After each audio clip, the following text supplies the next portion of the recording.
go. So Andy Tobin, I work for a company called Gen. You probably haven't heard of Gen. So who's Gen? Gen is the biggest cybersecurity company in the world now, since the merger of Avast and Norton. And it encompasses a bunch of brands, including these. And I, like some others in the room, came in from the acquisition of Evenim by Avast just over a year ago. Why am I here talking to you about eIDAS? It's only because I've read more documents than you guys have. So let me tell you a bit about what is going to be, what is already the biggest digital credential, digital identity initiative in the world. It's going to have very, very far-reaching consequences for all of you in this room, everyone out there, even though we're not in the EU, but it will affect us, and huge implications and opportunities for everybody in the EU, citizens, businesses, etc. So the promise is up here, really. We heard a bit about businesses reducing friction, improving digital processes and flows and so on. The same thing for governments. We just heard a little bit about what governments can do with digital identity. There's some more coming up, actually, in a little panel after this. And the promise for individuals is just about privacy, sharing much more efficiently, much more effectively, not spewing your data out everywhere, being in control. So there's a significant power shift from the big mega corporations to individuals being in control of their data. And you've probably heard that many times. I've been saying it for the last 7 or 8 years, but it's actually happening here. So the vision for eIDAS 2 is this. It's privacy-enhancing secure digital credentials for people and organizations. So those of you who are here this morning and were paying attention to what was being said, organizational identity is in here as well, not just for people. These credentials held in a digital wallet, certified by governments. So we call them like golden credentials, the root credential that Andy is Andy. Open for innovation. This is not a closed ecosystem. And it's not just a government initiative, it's a combination of private sector and public sector, and that is really important, as we'll see in a minute. So what does eIDAS stand for? Electronic Identity Authentication and Trust Services. Okay? That's what the weird word stands for. And we're now talking about eIDAS 2. eIDAS 1 was a bit of a mess, to be honest. It was a very simplistic login with some identity from some identity provider into a government service. Very closed, not very successful, not much innovation, not really allowing the private sector to come into it. All of that was recognized by the European Commission and others and member states who said, actually, this is a bit rubbish, can't we do better? So we now have eIDAS 2.0, okay? And you'll see here it's about more than credentials, okay? You've got authentication. So this is login, secure login. Andy is Andy coming back. Use the credentials for logging, for onboarding, for getting onto some service, and you use authentication when you return back again. And trust services, and that means digital signing. So you'll be able to sign documents with legal weight that will be usable in court, so contracts, purchase orders, all of that kind of thing. And it's an open ecosystem. Not completely open, but it's very, very much more open than anything that we've seen before. So that's what eIDAS is all about. The legislation, just to point this out, and by the way, everyone says, where is, can you send me a link? Well, if you want to take a picture of that, that's a QR code for the legislation, which is many, many, many pages long and is being amended as we speak. At least I think that's what the QR code is for. Just a few things to pick out from this very small set of words that I pulled out of the many thousands of words in the legislation. Verified proofs of identity.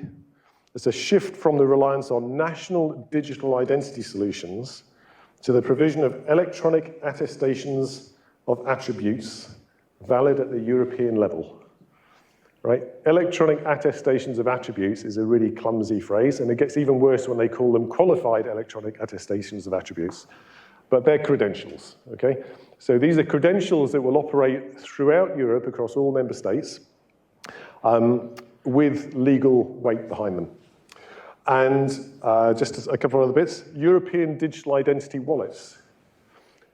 Every member state will have to, by law, offer all their citizens one or more approved certified digital identity wallets. Okay? So that's a massive change. Those wallets will be used to share securely data related to the identity of a user in a friendly and convenient way under the total control of the user. So this is the kind of world of wallets made real across 27 member states and 600 million people. There's loads more to this. I mean, this could be a 50-hour talk for you. How exciting would that be? There's a carrot and a stick here as well. The carrot, I don't know what's happened to my bullet points, but anyway, let's not worry. The carrot is for organizations and governments, fast, friction-free, highly secure, low/zero fraud onboarding for all of their users, whether it's a user of a government service or a user of a retail shop online. Returning authentication, no usernames, no passwords, multi-factor authentication built in, really, really slick, very, very fast. Government-backed ID credentials. So the government folks that were up here earlier, Alison and co, wouldn't it be great if governments, when they issue you with a physical credential, just gave you a digital one as well? That's the answer, right? The trouble is there's no mechanism to do that. Well, this is going to give you that mechanism. So you'll have government-backed ID credentials at a high level of assurance, and organizational identity at last. And lastly, on the left-hand side, the opportunity for businesses and government organizations to add their own use cases, add their own credentials. This is not something that's closed, and you can only do one thing with it. You can have a credential for anything, right? Boarding passes, the little tags you've got here for access into here, could be anything. So that's the carrot, and the stick is regulation. And there's some interesting bits in this regulation. And it's been going for nearly 2 years now, but it's going through the last stage of the European legislation process at the moment in something called trilogues. So first one, governments must make wallets available to their citizens. Okay? So any wallet providers in the room are all salivating at this. The digital wallets must be acceptable in a range of scenarios. That means in-person proximity, so that means NFC and Bluetooth. Okay, but also remote, so online use. So, and a bunch of other different scenarios. Citizens must be able to obtain a root identity credential from their government called a PID. You'll hear this phrase PID, personal identity data. It's a bunch of attributes. There's like 4 or 5 mandatory ones, name, date of birth, citizenship, and so on. And digital signing will be legally binding. There's some other regulatory bits as well here, actually. A really important one is some organizations will have to accept these digital wallets as a means of authentication and identification by law. Okay? And that means organizations that do strong customer authentication, large platforms, which would be your kind of Facebooky stuff, and so on. So they will be legally mandated to have to accept these.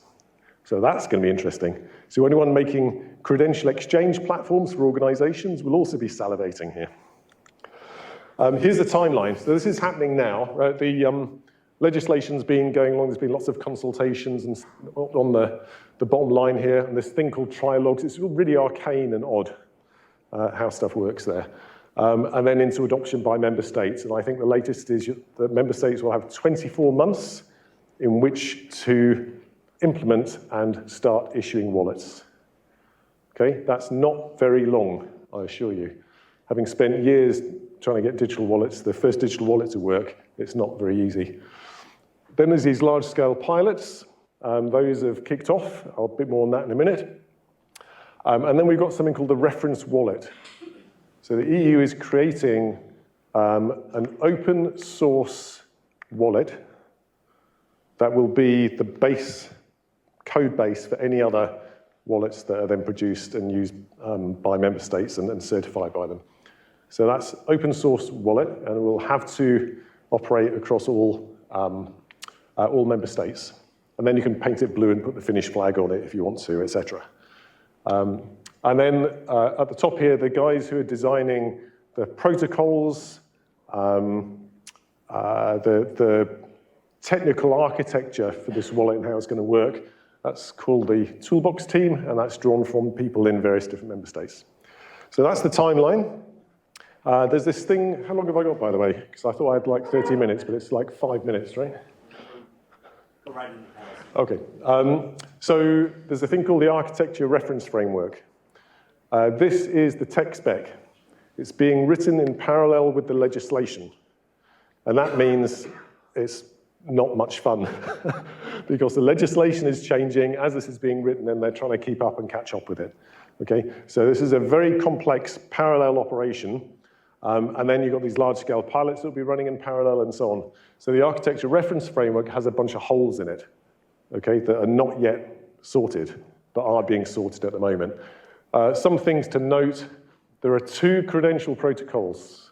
For those who know about this stuff, there's ISO 18013-5, which is the MDOC protocol used for mobile driving licenses. That's primarily for proximity flows, right? So when you're pulled over by the policeman and he says, tap your phone here to show me your license, you'll tap it and it'll be NFC. And then W3C verifiable credentials using eIDAS for verifiable credentials and verifiable presentations as the transport protocol for remote flows. And that means when you're online and you're doing something. So that's all happening. I've seen nobody taking pictures of this, so you don't care about the ARF. However, know that there is one, okay? And then I think I've got a bunch of other slides, but I'm just going to do maybe another couple here. We won't have time for the other ones that are the really interesting ones. There are 4 large-scale pilots happening.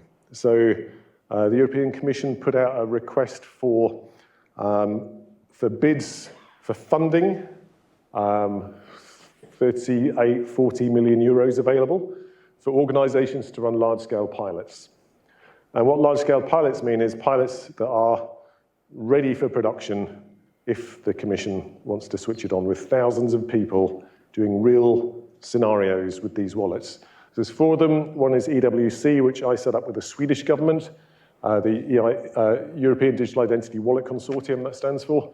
And they're focusing on high volume, high frequency use cases of travel. And to execute travel, you need to pay for the travel, so payments is in there. And also when there is organizational identity, which is when you're paying for your travel, how do you know it's British Airways you're paying and not a scammer? But that will also extend into full ID for organizations, supply chain, et cetera, et cetera. And then there's one called Potential, more sort of government-related things and bank account opening, payments in no bid, which is just payments on its own, and then DC3 used in educational credentials. So these have all started. They're combined, well, they're all led by government, and they have private sector organizations in them as well. So that's pretty much where we're at. I think I'll finish off on this one, and then we'll go into the panel with Daniel on open wallet stuff. I'll let you read this, but huge implications coming down the track. So this is literally the biggest thing in digital identity at the moment. You're probably thinking, is the UK government involved?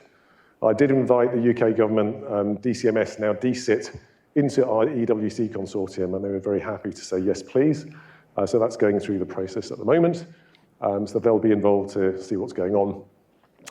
But massive implications, it is the big thing that's happening. Is it going to be successful? Well, it's either going to be hugely, massively successful or a complete disaster. Right? It's not going to be binary in the middle. But there's enough incentive for organizations in here for it to be hugely successful. Right? Our consortium's got 80 members in it, just as an idea. So it's the big game in town. You heard it here first, etc. I've got a bunch of other slides, but so I'll leave it there for now. One's good to see. Thank you.